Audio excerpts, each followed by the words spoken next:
আমার আসলে খুব ভালো লাগতেছে যে আসলে এমন একজন মানুষের ইন্টারভিউ আমি নিচ্ছি। ভাই, যেহেতু আপনি একজন কোরআনের হাফেজ, তো আমাদেরকে একটু কোরআনের তেলাওয়াত শোনাবেন যদি আপনার কাছে ভালো লাগে আর কি। জি, আসসালামু আলাইকুম ওয়া রাহমাতুল্লাহি ওয়া বারাকাতুহু। আউযু বিল্লাহি মিনাশ শাইতানির রাজীম।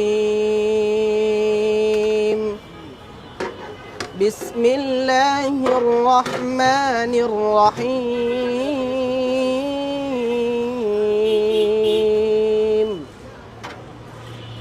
ইয়া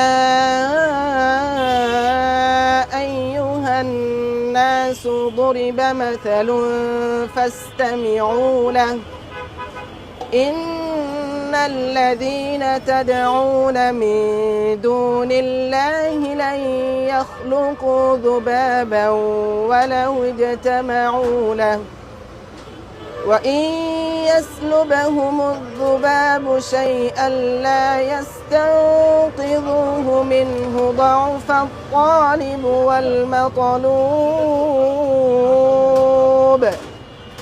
ما قدروا الله حق قدره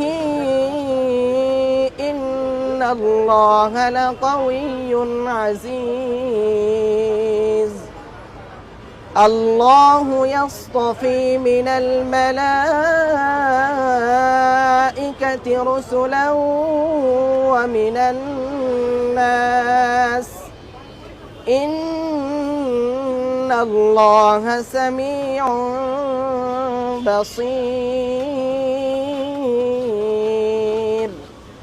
يعلم ما بين أيديهم وما خلفهم وإلى الله ترجع الأمور يا